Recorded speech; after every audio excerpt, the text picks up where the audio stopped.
segurança. Eu digo ali, o seu carro foi levado para o meio da multidão. O Papa Francisco ficou com medo? Qual foi o seu sentimento naquele momento? Eu não tenho medo.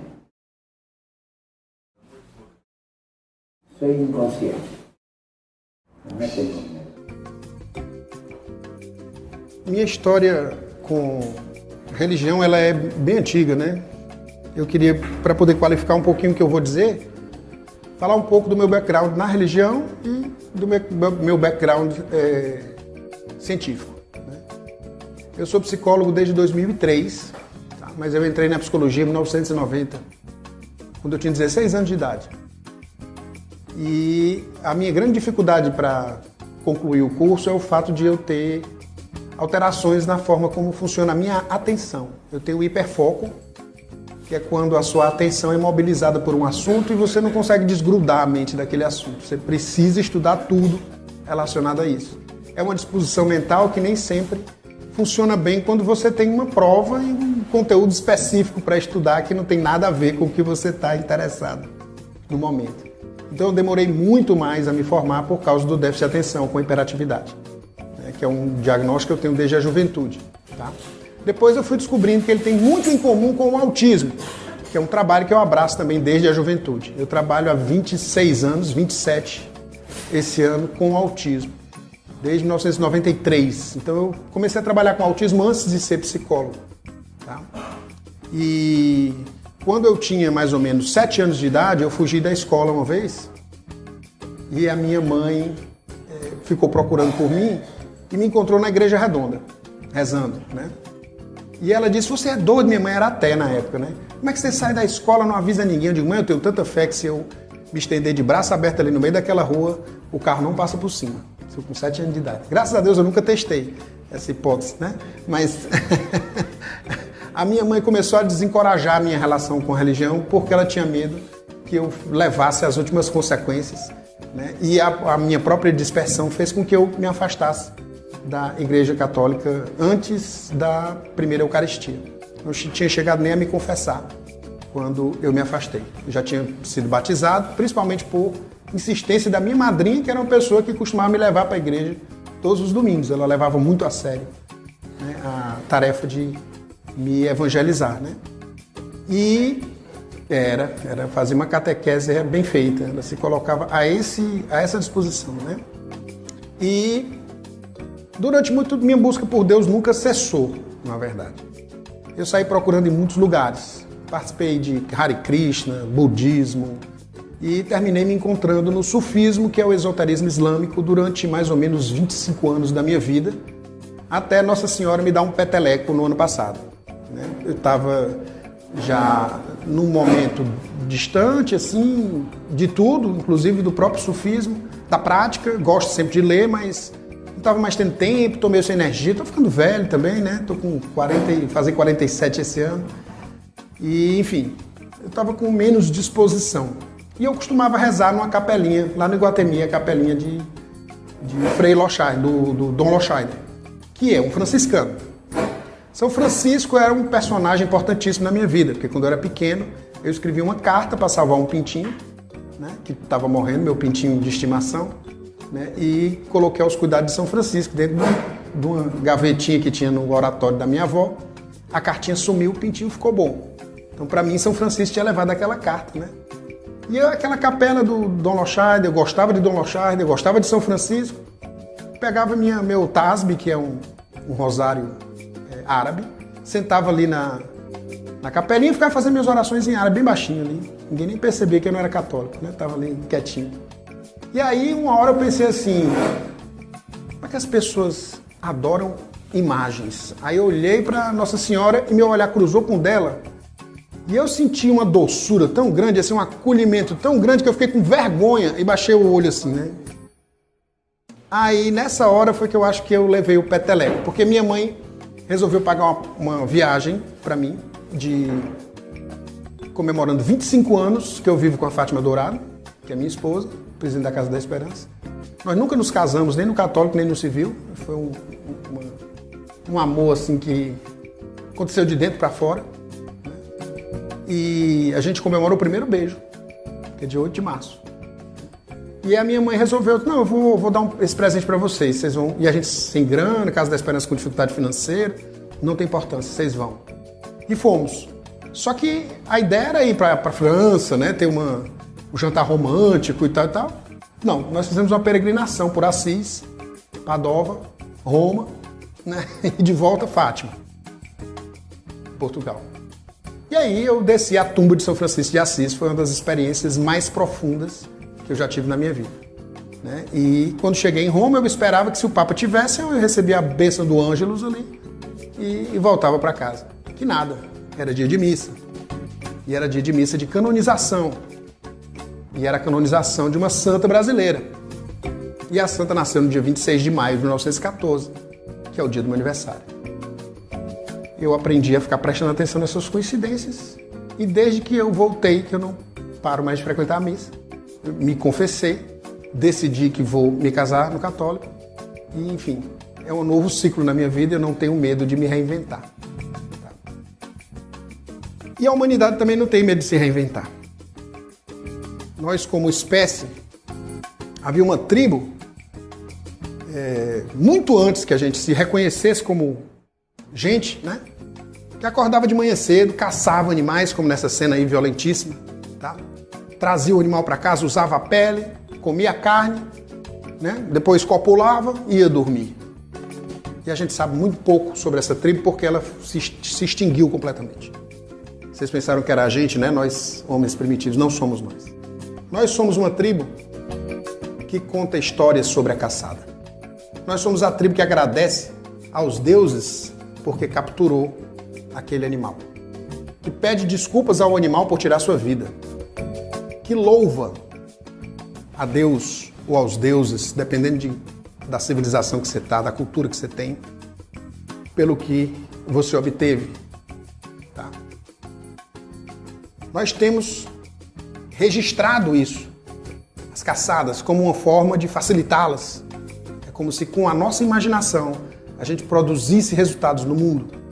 É como se, imaginando que as coisas são, de uma certa maneira, a gente fizesse com que elas fossem mesmo. E se vocês pararem para pensar, a gente imagina muita coisa que termina se tornando verdade, quando a gente imagina junto. Sonho que se sonha só, é só um sonho que se sonha só, mas sonho que se sonha junto é realidade. A coisa mais prosaica pode ser usada como exemplo disso que eu estou dizendo. O dinheiro, por exemplo. O dinheiro é um pedaço de papel. Ou um monte de moedinhas que não tem nenhum valor intrínseco. O teste é, caia no meio de uma selva com um cofre de dinheiro aberto. Você não vai ter uso nenhum para isso. Você não vai conseguir sobreviver disso. Não serve para comer, não serve para dormir, não serve para alterar a consciência, não serve para nada. Mas a gente se convenceu que aquilo tem valor. Todos nós, toda a espécie humana acredita no dinheiro. E aí ele se torna algo que pode destruir uma vida e pode fazer das pessoas muito felizes. Tá? Então fé é a base da nossa própria existência. Tá? Desde sempre. E a fé, ela vai tomando formas. A gente vai criando histórias e contando histórias, geração após geração. E essas histórias vão se modificando de acordo com as necessidades de cada geração.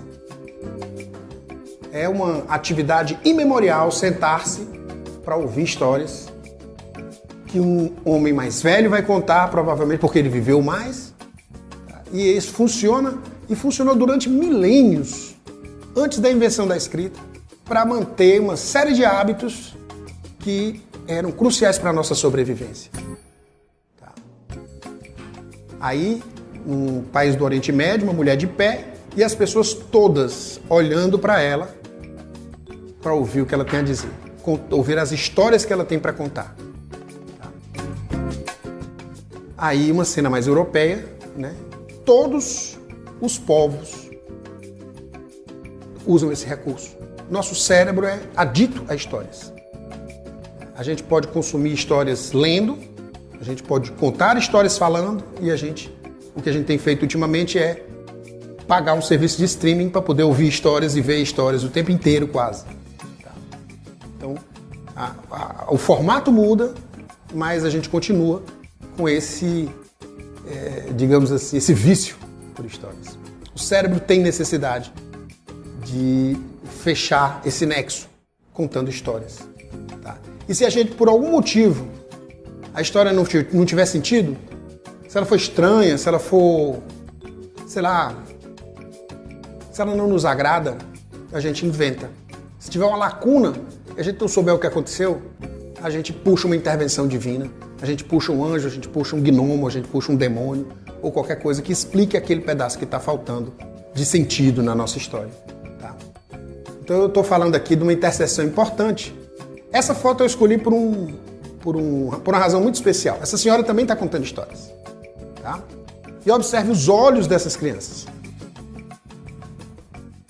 É um detalhe importante. Elas estão com os olhos fixos, todas elas, amedrontadas até. Porque histórias de fada costumam ser amedrontadoras, né?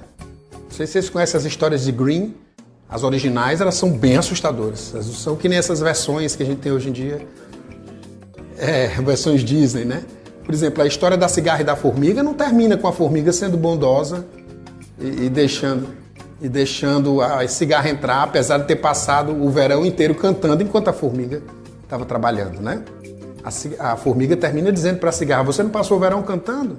Pois agora dance. E fecha a porta na cara da cigarra. Então, as histórias, elas são cruéis. E elas são advertências, tá? Para o que pode acontecer. E essas crianças estão mesmerizadas. Essa palavra mesmerizada vem de Franz Anton Mesmer, que foi o primeiro cara que trabalhou com hipnose. Só que ele não usava essa palavra e nem sabia o que isso significava. Ele dizia que era um magnetismo animal, algo que passava de uma pessoa para outra. Se ele impusesse as mãos, as pessoas se curavam de alguns males, de algumas doenças. Eu cheguei nesse tema, não foi por causa da minha busca espiritual, foi por causa da minha busca científica. Eu conheço algumas pessoas que tinham o costume de frequentar homens como João de Deus. A gente sabe hoje que não tem nada de Deus, né? Hoje, depois de tudo que aconteceu. Eu sempre vi isso com muita desconfiança, porque isso gera um movimento muito pouco racional. E é complicado. Já vi pacientes meus, um paciente meu que eu tinha com transtorno de Tourette, procurar tratamento com o João de Deus. E o João de Deus dizer merecimento e destino. Ou seja, se o cara ficasse curado, tinha sido ele que tinha curado. Se o cara não ficasse curado, era o merecimento do cara. Não tinha perigo do João de Deus estar errado. E aí eu fui ler sobre o João de Deus e descobri que ele era, na verdade, só um grande hipnotista. Tá? Era um indivíduo que sabia manipular a fé pública para afirmar a autoridade dele. E hoje, até hoje, mesmo ele preso, ainda tem gente lá defendendo ele. Cuidando lá do império que ele criou em cima de tráfico de criança, tráfico de arma, entendeu? Coisas impensáveis no João de Deus, né? Pouco antes das primeiras denúncias, ninguém tinha a menor ideia que esse homem era tão venal, como a gente sabe hoje. Então veja que isso não depende muito da qualidade moral do indivíduo. Depende do quão boa é a história que ele conta, que prende a atenção da pessoa, faz ela ficar mesmerizada. Mesmerizada, tá? Hipnotizada. E hipnose tem tudo a ver com religião. Quem não sabe que hipnose tem a ver com religião, nem entende de religião e nem entende de hipnose. Tá? Provavelmente, a experiência religiosa, ela seja uma experiência de transe hipnótico. Só que nem sempre a hipnose tem aquele formato clássico de um cara com o relógio na sua frente, entendeu? E você batendo os olhos e dormindo. Hipnose pode ser algo que acontece de olhos abertos. Hipnose pode ser algo que acontece sem o menor relaxamento, simplesmente porque você tem medo da morte, porque nenhum bicho sabe que vai morrer, e a gente sabe. E isso pode ser manipulado contra nós ou a nosso favor. Então, geralmente quando a gente se aproxima desses temas, cruzando religião e ciência, a gente tem em mente que a gente tem duas narrativas que se contrapõem. Você tem uma narrativa, tem até um vídeo famoso do Ariano Suassuna, que é muito bonito, né? Que é Ariano falando que não gosta da história científica das coisas. Ela parece muito pouco imaginativa. Você imaginar que antes tinha nada, de repente teve um papoco e tudo apareceu. E aí tinha os átomos enlouqueceram e viraram células. E as células foram se combinando, viraram peixe, e eles bateram as barbatanas, saíram voando e viraram gente. Isso é muito sem graça. Eu prefiro a história de Adão e Eva, ele dizia isso. Eu não acredito que a gente veio do macaco, ele dizia. Né? Eu vou dar um exemplo aqui para vocês. Aí tirava sempre um pegador de roupa, né? E dentro do alforje dizia assim, eu vou usar só um pegador de roupa para não humilhar os macacos. Porque eu podia falar aqui da nona de Beethoven, eu podia falar de um monte de coisa, mas eu vou falar só desse pegador de roupa aqui, ó. Dois pedacinhos de pau aqui, encostado no outro, a gente abre e fecha e prende a roupa. Me mostre um macaco que faz um negócio desse. Não faz. Aí todo mundo ria, ele era esse homem, e ele fazia esse cotejamento de duas narrativas diferentes. Uma com propósito, em que o homem tem uma origem, tem um destino. E existe glória nesse destino e nessa origem. Existe benignidade nesse processo inteiro. E o outro, em que as coisas aconteceram de forma aleatória e vão terminar de forma aleatória. E a gente está aqui por motivo nenhum, senão os que a gente inventa. Tá. Um lado tem sentido, tem direção, e o outro não tem sentido, não tem direção nenhuma. O que, naturalmente, pode gerar uma anomia enorme, né?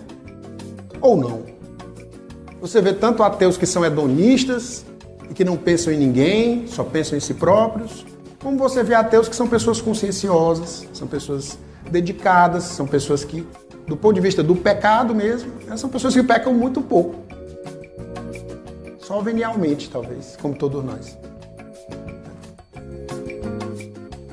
Mas nós temos necessidade de sentido, mesmo naquela outra forma de narrar a nossa história. Mesmo nós não temos vindo diretamente de Deus, mesmo nós não sendo descendentes de Adão e Eva, mas sim descendentes de uma longa linhagem de primatas que tem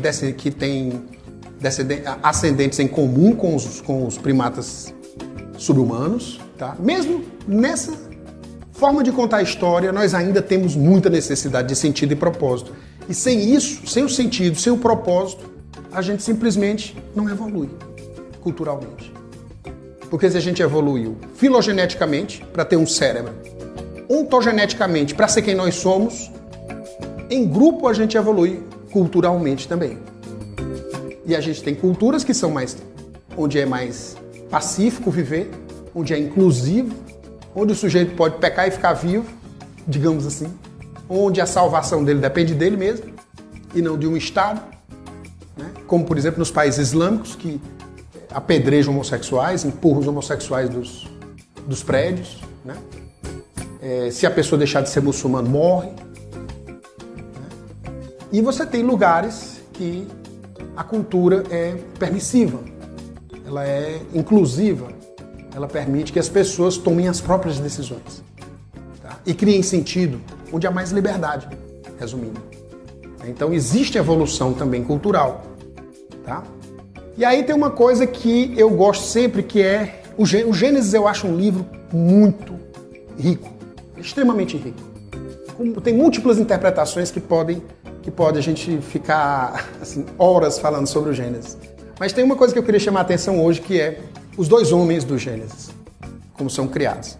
Se você notar, no capítulo 1 do Gênesis, Deus nem descansa. São 6 dias de trabalho.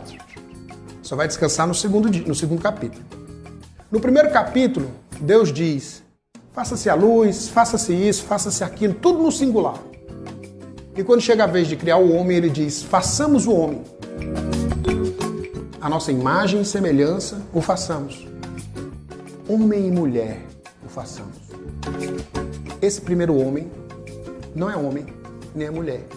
É o gênero humano que ele cria. É a essência humana que ele cria nesse momento.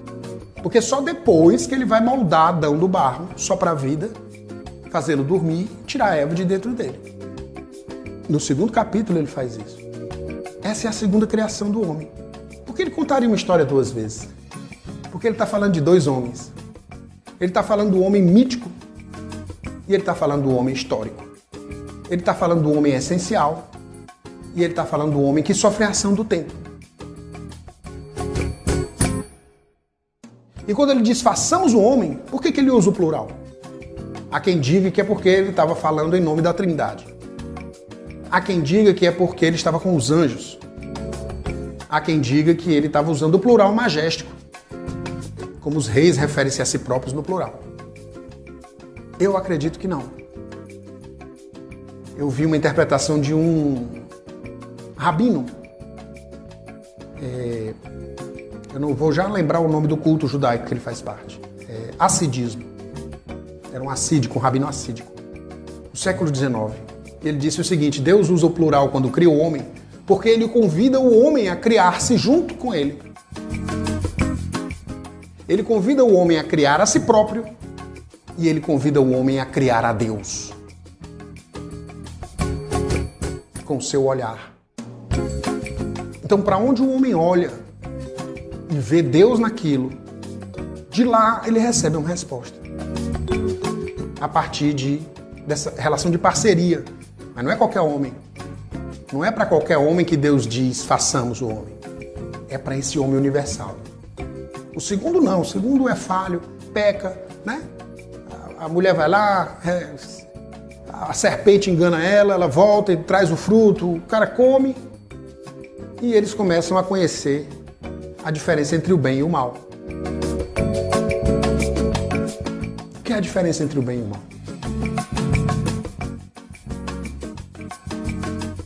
Isso tudo que eu estou falando é para tentar responder essa pergunta. Tá. Bom, o que é preciso para a gente ter saúde mental? Para a gente cruzar as duas ideias, né? A ideia de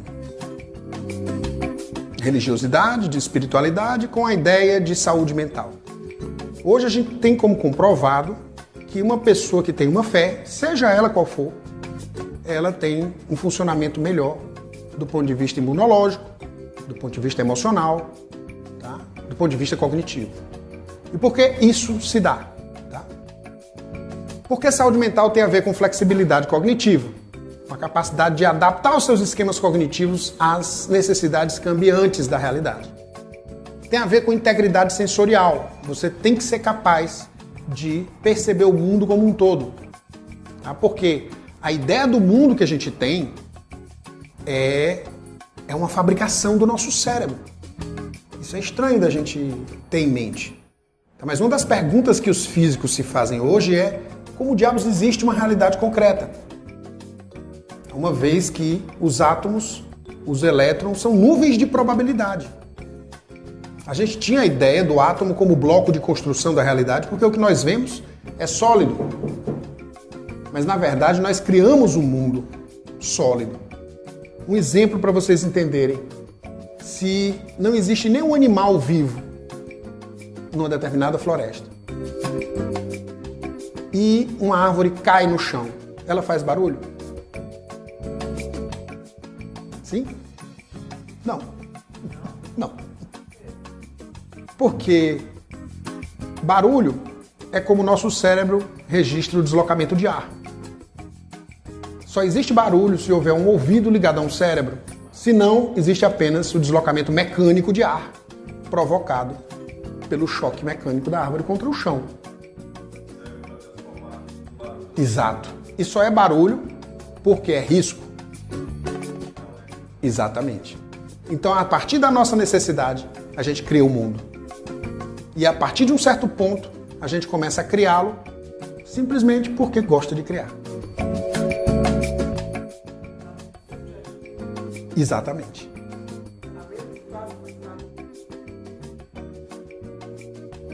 Então, para isso é preciso integridade sensorial, tá? Porque se eu for surdo, a árvore vai cair e é mesmo que nada. Se eu for cego, eu não vou ver. Se eu tiver problemas de sensibilidade proprioceptiva, eu vou ter dificuldade de me locomover no mundo e assim vai. Então, se eu tiver uma certa integridade, os meus sentidos começam a bailar com a realidade. E eu construo um mapa mais ou menos coeso da realidade. Agora, dado que a gente constrói a realidade, o que é real? O que não é real? Tá. Para ter saúde mental também, a gente precisa de granularidade emocional. Isso significa, esse conceito é da psicóloga Lisa Feldman Barrett, que escreveu um livro muito interessante chamado How Emotions Are Made, como as emoções são construídas. Tá? E ela diz o seguinte, que granularidade emocional é a nossa capacidade de descrever emoções diferentes e em descrevendo-as, senti-las. Quanto mais emoções nós somos capazes de descrever e sentir, mais nós somos capazes de entender a vida emocional do outro, inclusive. Né? Por causa da empatia. Tá? Para ter saúde mental, a gente também precisa de habilidades de enfrentamento das dificuldades que a gente tem. Não é só uma coisa passiva, precisa ter comportamento envolvido, tem que ser ativo. E a gente precisa de mapas mentais congruentes com as nossas necessidades psicológicas e, é óbvio, com a realidade consensual. Porque se para mim fizer todo o sentido do mundo eu ser rei do Brasil, se não fizer sentido nenhum para vocês, eu vou pro asilo. Então precisa ser congruente com a minha necessidade e precisa ser congruente com a realidade. Tá? Isso significa ter saúde mental, ok? E como é que a espiritualidade ela auxilia a gente a atingir esses objetivos? Tá?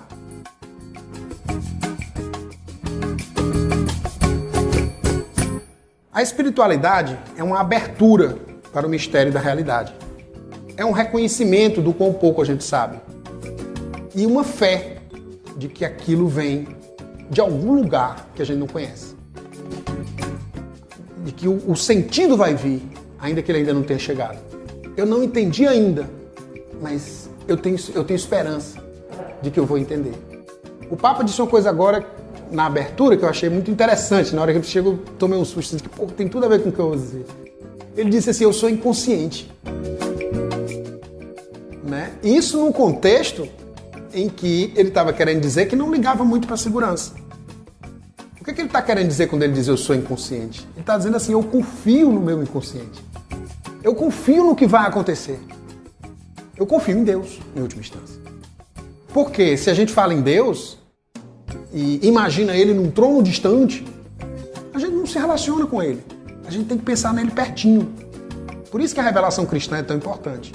Porque ela nos dá um Deus que conversa com a gente, que é humano que nem nós, que morreu que nem nós, sofreu que nem nós e ressuscitou, nos dando esperança.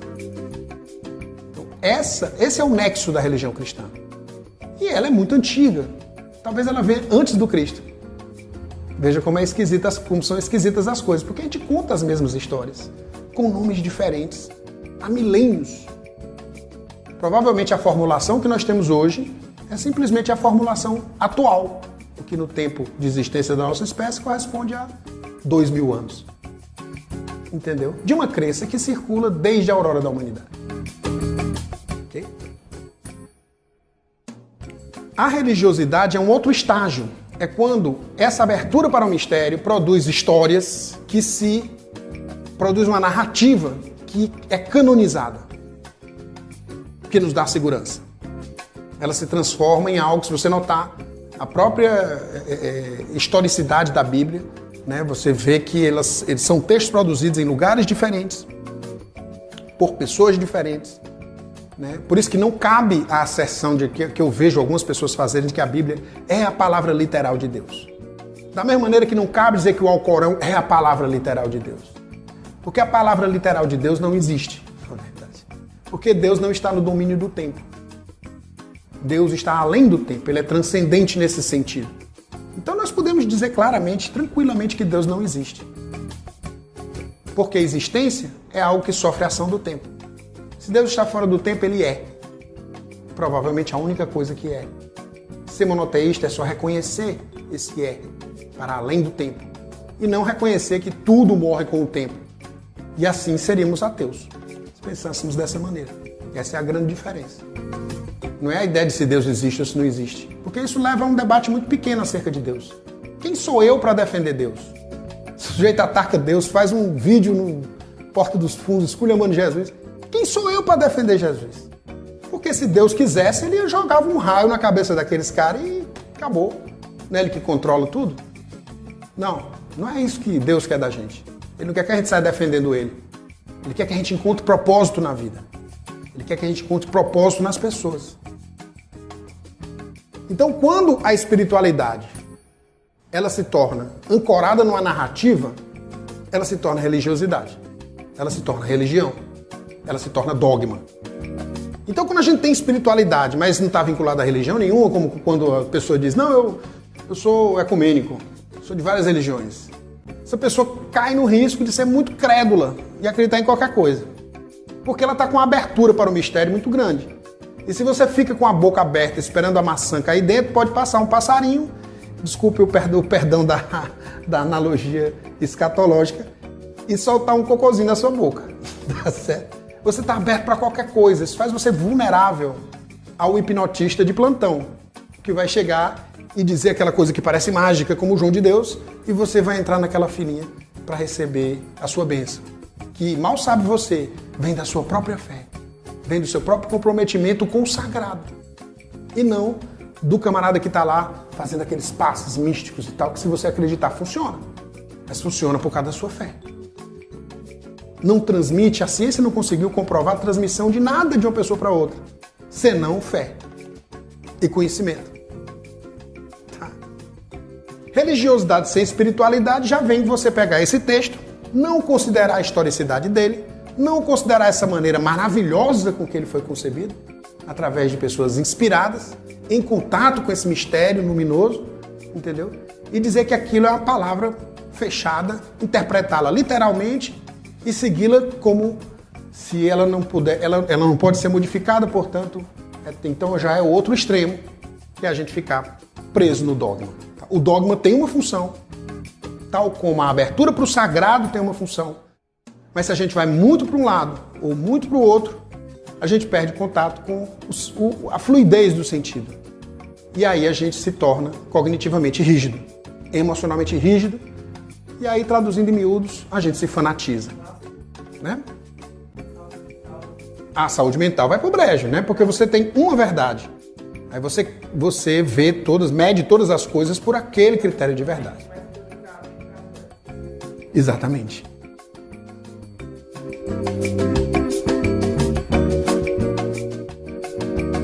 Então, aí juntando essas coisas, né? Nós experimentamos estados diferentes da consciência. A nossa vigília é um espectro de estados transientes. A gente sai mudando se você notar, em diferentes momentos do dia, fazendo diferentes coisas, a gente está mais acordado ou menos acordado.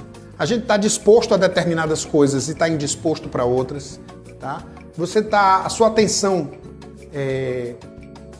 o seu estado, ele pode ter uma atenção muito focada num ponto, e a atenção plena, atenção periférica difusa, tá? Como, por exemplo, se você está assistindo um seriado, está totalmente focado na telinha. Aí o seu parceiro faz um comentário. Ah, porque não isso aqui, não sei o quê. E você nem ouviu o comentário do seu parceiro, você faz só assim, tá. E a pessoa, isso é aquele negócio que eu te disse? Eles, tu me disse isso não. Disse, cara, isso não tá dizendo. Não, você não me disse não. Só que ele estava prestando atenção, era na novela, no Netflix, e não estava ouvindo o parceiro. O celular, a mesma coisa. Tem coisa que hipnotiza mais do que isso aqui. Gente que não acredita em hipnose, eu digo, mexa no seu bolso. Tem um negócio aí que ele hipnotiza todo dia. Você fica de olho nesse troço, você não vê o mundo passar na sua frente. Né? Então, hipnose é um fenômeno da vida diária. Não é algo que chega um sujeito de cartola e diz, olha, vamos lá, e aí isso vai acontecer agora. Porque não é assim que funciona. Funciona de uma maneira muito mais simples. Né? E a meditação é o contrário da hipnose, em vários aspectos. A hipnose é um voltar-se para dentro. Tá? Os ritmos corporais. Você perde o contato com aqui e agora. Sua imaginação toma de conta. Você começa a sonhar acordado, literalmente, com a hipnose. Com a meditação, não. Você fica no aqui e agora, prestando atenção em tudo que está acontecendo, nos movimentos do ambiente, nos sons do ambiente. Tá? Se for de olhos abertos, na alteração da luz, tá? No batimento cardíaco, sim. Respiração, sim. Tem tudo a ver com as duas coisas. Mas no caso da hipnose, é um uptime. O da meditação é um uptime. É um tempo para cima, olhando para o mundo. E no caso da hipnose, é um downtime. É um tempo para baixo, olhando para si mesmo. Às vezes para o próprio passado e às vezes para a sua própria expectativa de futuro. mas sempre dentro. Tá? E o que a gente chama de verdade, de realidade, né? É esse transe, é um transe também. Eu posso, através do estado hipnótico, ir para o estado meditativo. Mas em si, esses estados são diferentes entre si. O estado hipnótico é mais absorvido em si mesmo. O estado meditativo é aberto para o que está acontecendo aqui agora. Mas existem diferentes formas de meditação e existem diferentes estados hipnóticos. Então, em algum nível, eles se coincidem sim. Um pode converter ao outro e eles podem ser a mesma coisa. Tá? A diferença é só de rumo. Porque se eu vou fazer... Eu posso, por exemplo, chegar para um paciente que, se eu falar hipnose, ele sai correndo e dizer, vamos fazer uma meditação guiada. E aí, vou hipnotizá-lo. Isso vai ajudá-lo, independente dele saber que é hipnose ou não. Entendeu? Então pode ser uma meditação também. É porque essas coisas elas são ambíguas mesmo, não tem uma definição precisa. Se vocês toparem, eu faço uma demonstração aqui. Posso? Não. Não seria nem... É um negócio totalmente contra o nosso tema, né, de hoje, né? Contra o nosso tema. Eu queria pedir uma coisa. Eu vou pedir uma coisa de vocês, então. Eu quero que vocês juntem as mãos assim, ó.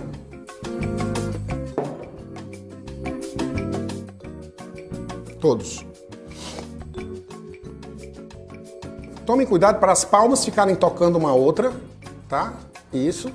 E os polegares ficarem cruzados atrás, ok?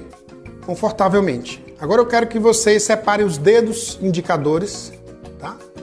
Separem bastante, o máximo que puderem. E olhem para o espaço entre eles. Agora mantenha apertado aqui, ó. Mantenha acochado. Isso, agora separa bem os dedos indicadores e olhem o espaço entre eles. Fiquem olhando o espaço entre eles. Imaginem agora, usando a imaginação de vocês, certo? Eu quero que vocês imaginem, sem tirar os olhos desse local, eu quero que vocês imaginem que esses dois dedos estão se atraindo um para o outro cada vez mais. Eles são como dois ímãs se atraindo. E quanto mais você tenta afastar um do outro, mais eles se atraem. E eventualmente eles vão se tocar, mas você vai tentar não permitir que isso aconteça. Pode ser muito mais confortável deixar que eles se toquem, mas procure afastar um do outro mais. O máximo que puder. Isso, muito bem. Muito bem. Quem sentiu, tudo bem, pode tirar a mão. Quem que sentiu o dedo puxando um ao outro? Levanta a mão. Beleza. Um pouquinho. Quem que sentiu atraindo muito o dedo? Vem vocês dois pra cá. Se não quiser vir, não vem. Pronto. A gente tem a Débora aqui. Tudo bom, Débora? Tudo bom. Se você... Vamos fazer um outro exercício rapidamente, só pra gente fazer essa demonstração pra eles, tá certo? Você vai estender as mãos assim. Isso. Aí fecha os olhos. Agora imagina que esses ímãs estão entre as suas mãos. E que eles estão puxando uma mão para a outra cada vez mais rápido. Com muita força. Com muita força. Mais força ainda. Mais força. Mais força. Abre os olhos. Abre os olhos. Aí. As mãos vão se aproximando. Você fez algum esforço para as suas mãos se aproximarem? Pronto. Agora cruza as mãos de novo. Daquele jeito. Assim. Muito bem. Deixa elas bem cruzadas. Agora olha para um ponto. Escolhe um ponto qualquer aí. Olha para aí. Levanta um pouquinho os braços para eles ficarem na altura dos teus olhos. Muito bem. Isso. Agora respira naturalmente. Olha para essas mãos e imagina que essas mãos estão muito coladas. Como se elas fossem, talvez, uma coisa só. Uma peça de concreto ou talvez uma raiz de árvore. Alguma coisa que não é mais dois, é um. Tudo misturado. Cada vez mais colado. Cada vez mais junto. Consegue sentir que está preso? Se você visse um mostrador aqui que indicasse o quanto estaria preso de 1 a 10, sendo que 10 é impossível soltar e 0 é solto, você pode soltar a qualquer momento, estaria em quanto esse mostrador? 7. Pois então eu quero que você se concentre um pouco mais e vá aumentando devagarinho para 8. Esse negócio, quando tiver em 8, você Faz um meneio de cabeça. Confirma para mim. Está em 8. Aumentando cada vez mais, aumentando cada vez mais. E eu vou fazer uma contagem até 5. E somente quando chegar no 5, você vai tentar soltar as mãos e não vai conseguir. 1, cada vez mais colado. 2, mais colado ainda. 3, parece impossível soltar. 4, é muito difícil. 5, tenta, mas não consegue. Tenta, mas não consegue. Tenta e não consegue soltar. Então, já ficou com a mão colada assim? Não. Não é estranho? É. Na hora que eu ia me aproximar para estender, você desistiu. Não quer continuar mais? Quero. Quer? Quer continuar? O que aconteceu para você soltar? Você se desconcentrou. Né? Você imaginou que tinha acabado, aí você se desconcentrou. Não é uma mágica que eu fiz para a tua mão ficar presa. Simplesmente a tua atenção ficou focada. Duas coisas estavam acontecendo. Você estava botando força nas mãos para poder mantê-las nessa posição. E você estava tentando fazer um exercício de imaginação com os olhos.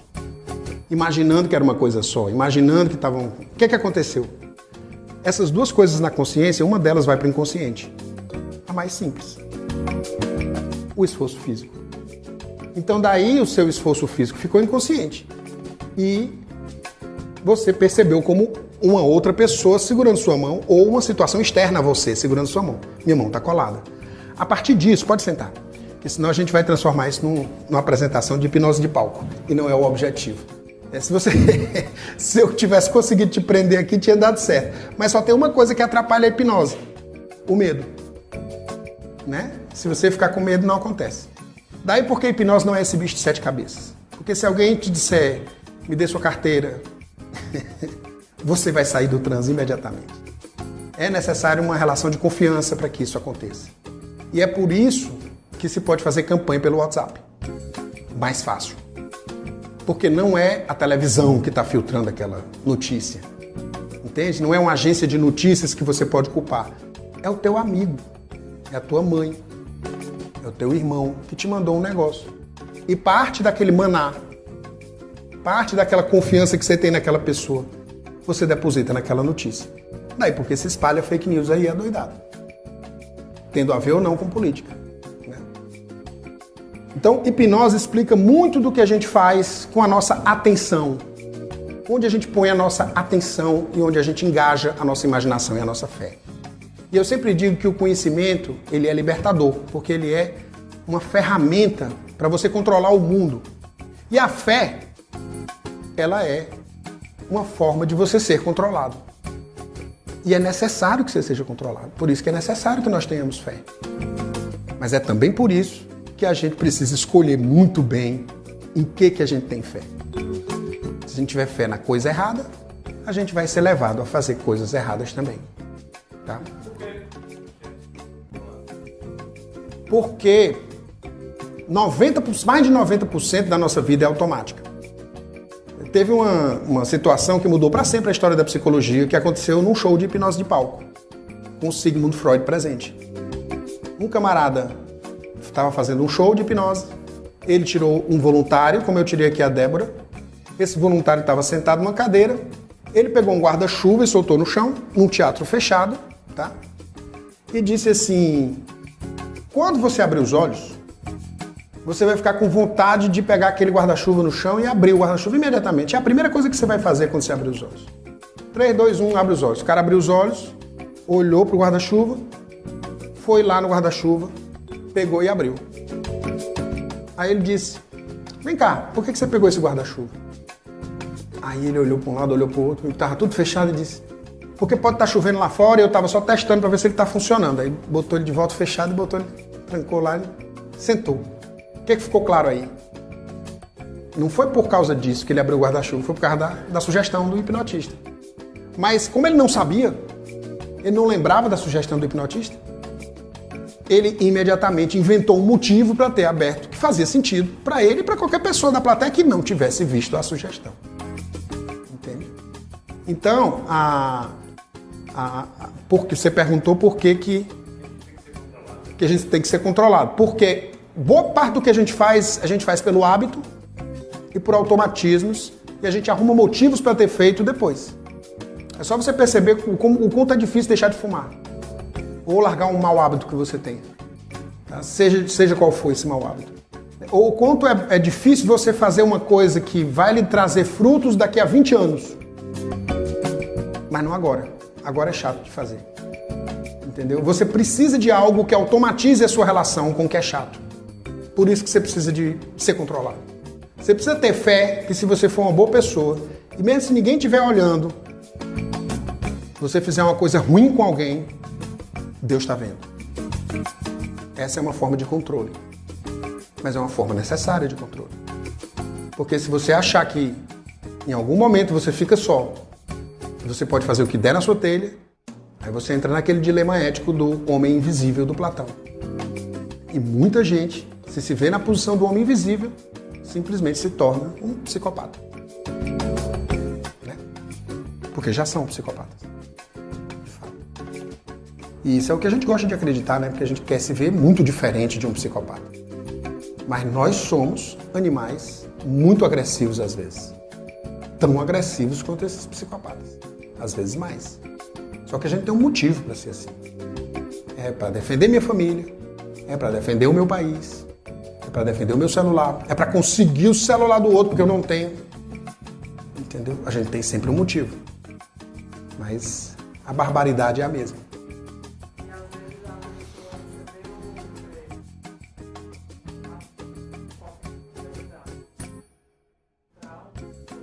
Uhum.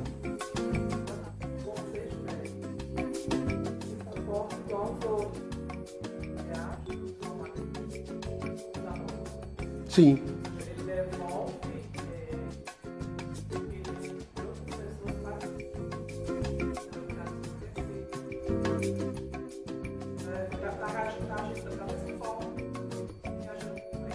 Sim, sim. Muitas vezes o paciente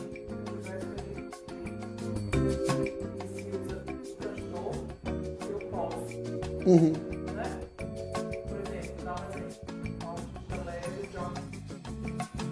Porque eu sou diagnóstico esse vai sair. Dá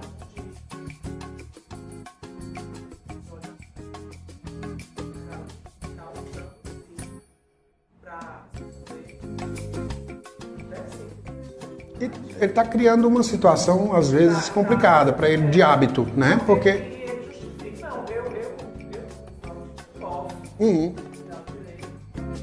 Não cumprimentar o outro, mas se o outro não me cumprimentar. Então isso aí vai perceber que está aí, tá? Espiritualidade, né? E a espiritualidade pode ajudar esse paciente, tá? Entendi.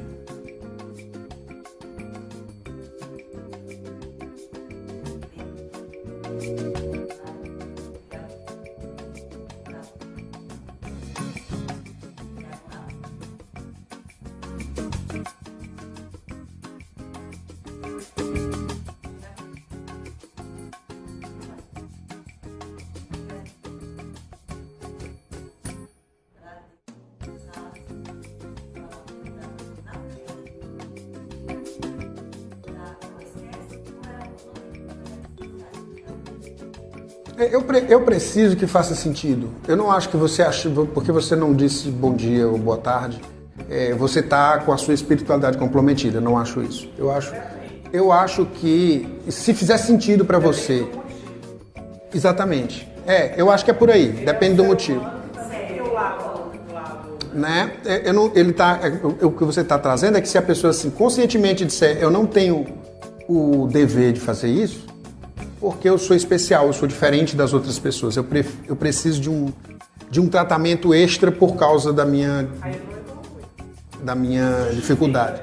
Exatamente. Essas justificativas, é como a história do mapa cognitivo rígido.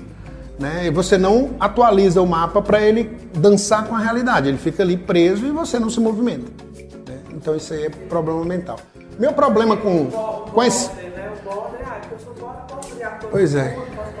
Exato. Eu faço isso porque eu sou border. Mas como é que você sabe que é border? Porque eu faço isso. Então é uma explicação circular. Né? Isso.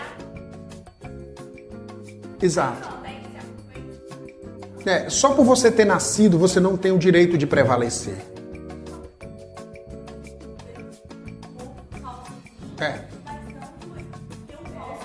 Exatamente. Mas esse é o desafio do autismo mesmo, né? Esse é o grande desafio do autismo. É psicológico e é espiritual também, eu concordo. O que eu não gosto da palavra espiritual, às vezes, é porque ela é usada de uma maneira compulsiva. Entende? Como se você não disser bom dia, você vai para o inferno. Encurtando o caminho do raciocínio. Né? Por quê? Porque o hábito para ser construído, eu tenho que ter muita maturidade em relação ao porquê que eu estou fazendo isso. Eu tenho que ter compreensão disso. Sem compreensão não tem nem pecado. Mas homem de forma geral...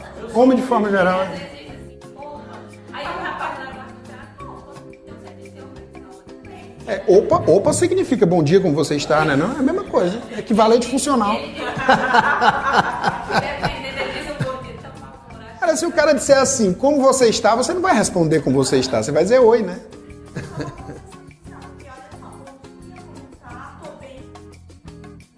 Exato, só significa oi. Se você disser assim, se eu chegar pra você e disser como você tá e você for me responder, é terapia.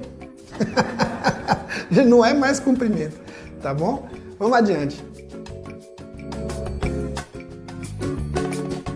Oxi. Deu chabu aqui.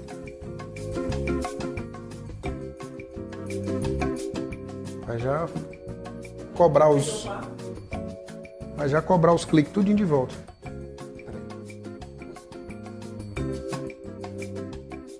Bom, aí o fato de eu dizer que a gente cria realidades com a nossa imaginação...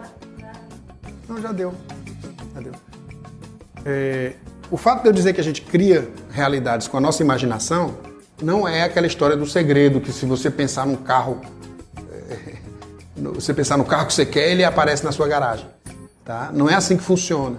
É muito mais prosaico do que isso, porque imagina que todo mundo que mentalizasse um determinado carro conseguisse ele na sua garagem, né? Primeiro que o mundo se acabava, né? Da poluição e do que é necessário para produzir um carro, né? Então, enfim, não é assim, não é só a imaginação, tá? Sentir, pensar, falar e fazer é que modifica realidades, é que faz com que as coisas tenham sentido e que o sentido que a gente cria com relação a isso nos cria de volta, tal como na relação de Deus com o homem, no façamos o homem. O que a gente cria, nos cria. E esse é o significado mais profundo desse versículo do Gênesis. Façamos o homem significa eu te crio e tu me crias. Eu te crio e tu te crias. Tá? É esse processo contínuo, essa relação contínua com a divindade. Tá? O mundo nos direciona o sentir, o falar, o pensar e o fazer. Da mesma maneira como a gente cria o mundo. Sentindo, pensando, falando e fazendo, o mundo nos cria de volta, alterando a forma como a gente pensa, sente e fala. Tá? Até que um grupo de circuitos cerebrais bate o pau na mesa e fala: eu sou, eu que mando nessa porra. Tá? E é aquele momento que você se sente, toma uma decisão, você sente que é capaz de fazer uma escolha, você sente que começa a exercer liberdade. Você não é mais só um autômato, movido pelas circunstâncias. Você não é um resultado da sua história.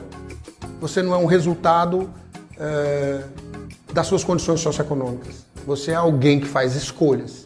Não necessariamente alguém que só pelo pensamento vai trazer um carro para sua garagem, mas alguém que tem condições de fazer a coisa certa para conseguir caminhar na trilha que você quer caminhar.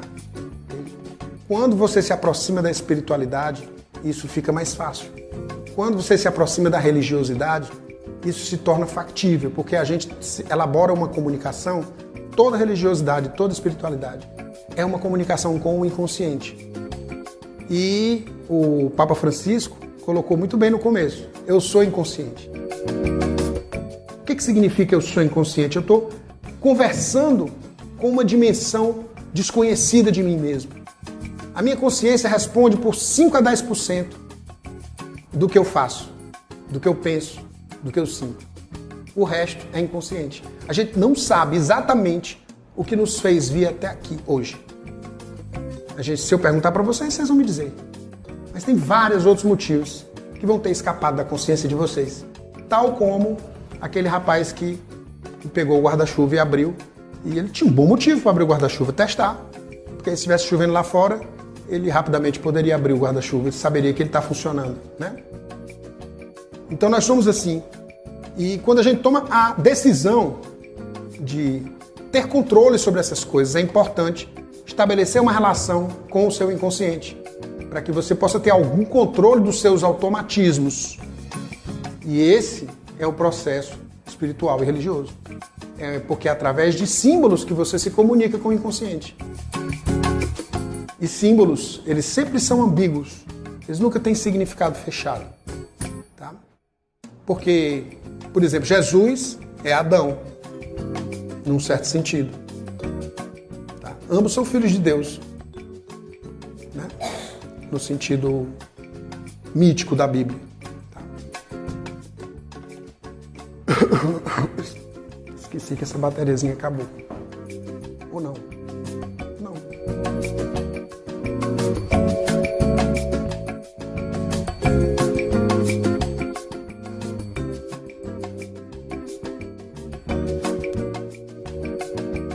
Então, o dogma e o ritual, você ir na missa, né? Ou você ir numa cerimônia do chá, dos chineses, ou você ir sei lá, numa cerimônia numa sinagoga, ou no salá dos muçulmanos, o porquê que você está fazendo isso, que é o dogma, né? E o que você está fazendo, que é o ritual, eles são contextos para o estado em que você vai entrar, aquele transe, aquele estado de elevação da consciência que você entra. Tá? Então, transe é comportamento. Transe é sentir-se de determinada maneira, pensar de determinada maneira, falar algumas coisas e fazer outras coisas.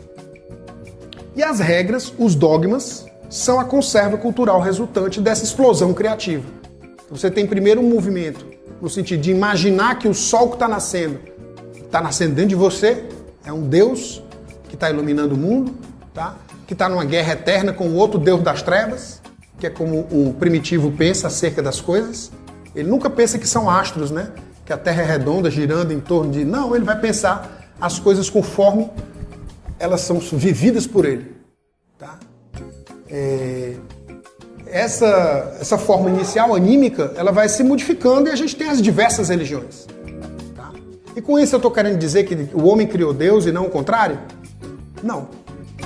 Não é isso que eu estou dizendo. Eu estou dizendo que as duas coisas são factíveis. Tá? É como você perguntar quem veio primeiro, o ovo ou a galinha. Porque na medida que eu me ponho numa relação com Deus, eu estou criando Deus. Na medida que Ele responde, Ele está me criando. E aí é nessa relação minha com Deus e de Deus comigo que eu vou me fazendo mais inteiro. Tá? Quando a regra, quando o dogma sufoca a capacidade humana de autotranscendência, alguém tem que vir e dizer: o homem foi feito, o sábado foi feito para o homem e não o contrário. Que foi o que Jesus fez. Então o que Jesus fez na época dele? Ele chegou para quebrar o dogma. E a gente às vezes coloca ele como responsável pelo dogma. Hoje, eu vejo uma recrudescência muito grande do farisaísmo, comentando aqui colateralmente, que são as pessoas levando o dogma, elevando o dogma a uma categoria que é maior do que a necessidade humana. E o que Jesus diz numa situação análoga no Novo Testamento? Ele diz assim, ele vai curar um cara dentro da sinagoga, no sábado, e o fariseu diz: olha, esse cara aí só pode estar com o capeta nos coros, porque ele está fazendo o que não pode no sábado. No sábado todo mundo sabe que não pode curar. E ele vai dizer assim: o sábado é para o homem, e não o homem para o sábado. Ou seja, as regras foram criadas para nós, para a gente viver melhor. Não foi a gente que foi criado para se submeter à regra. A regra é uma coisa abstrata, tá certo? Daí porque religiosidade e espiritualidade, elas são duas coisas que têm que estar bem balançadas, bem equilibradas, para minha abertura para o mistério, que é a espiritualidade, tá? E o meu respeito aos dogmas, que é a religiosidade, eles não possam estar um sufocando o outro, eles têm que estar em harmonia, como naquele símbolo do yin e yang. De modo que quando um atinge o seu nível máximo, o outro começa a fazer o seu papel. Tá? E a gente possa ter uma religiosidade saudável, digna de um contexto psicoterapêutico. Para não concluir, Por que está dando errado isso aqui? Deixa eu perder a imagem. Apareceu? Pronto. Para não concluir, um poema de um místico sufi do século XIII sobre tudo isso que eu falei. O homem de Deus está embriagado sem vinho. O homem de Deus está saciado sem carne.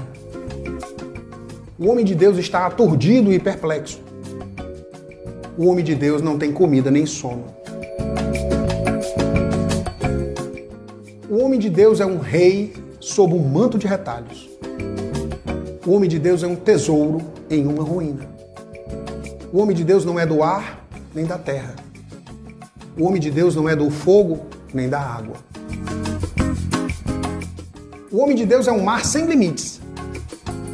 O homem de Deus chove pérolas sem uma nuvem. O homem de Deus tem 100 luas e céus. O homem de Deus tem 100 sóis. O homem de Deus se torna sábio pela verdade. O homem de Deus não é um erudito de livros. O homem de Deus está mais além da infidelidade e da religião. Para o homem de Deus, certo e errado são o mesmo. O homem de Deus se afastou do não ser. O homem de Deus é gloriosamente servido. O homem de Deus está oculto, ó Shamsuddin. O homem de Deus busca-o e encontra-o. Shamsuddin significa o sol do caminho. Tá?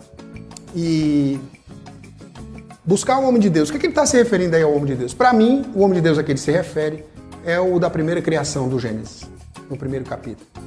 É aquele que é homem e mulher. É aquele que é a imagem e semelhança de Deus. Esse está além da verdade do erro, da infidelidade da religião, porque ele ainda nem tinha pecado. Ele era um, ele não era dois. Ele não havia sentido ainda a necessidade da trindade, que é o 3, que é o que restaura a unidade. Em cima dessas minhas reflexões, eu acho que não é só o processo terapêutico, ele não só enriquece, a espiritualidade não só enriquece com o processo terapêutico. O processo terapêutico é intrinsecamente um processo espiritual. Tá? O processo de autoconhecimento é psicoterapêutico e o processo espiritual, em essência, em última instância, é um processo de autoconhecimento. Porque Deus se manifesta para nós através do nosso inconsciente. Conscientemente, nós somos tão boboca, todos nós, sem exceção. Se você perguntar o que é Deus, ele é você com superpoderes. Suas opiniões, sua capacidade de julgar o próximo, tudo isso com a capacidade de julgar e de condenar. E de botar pro inferno quem você não gosta. Eu sei disso porque quando a gente fica com raiva, a gente diz, desgraçado, vai queimar no fogo do inferno, né? Mas, felizmente, nós não somos isso, né? Pelo menos não essa nossa parte consciente. Mas inconscientemente, lá dentro, no centro do inconsciente, tem outro eu. Esse eu é como se fosse uma gruta pro céu, de onde Deus fala, é isso. E aí fica sendo. Como que isso se dá? Eu não sei, que aí é demais. Mas eu acredito que a gente tem como se aproximar dele por várias formas. E a psicoterapia é uma delas, se ela for conduzida nessa direção. Tá? Por fim, uma citação de uma frase em latim que tinha no consultório do Jung, num quadro, para ele sempre se lembrar disso. Vocatus non vocatus, Deus aderet. Ou seja, é vocado ou não, Deus está presente. Muito obrigado.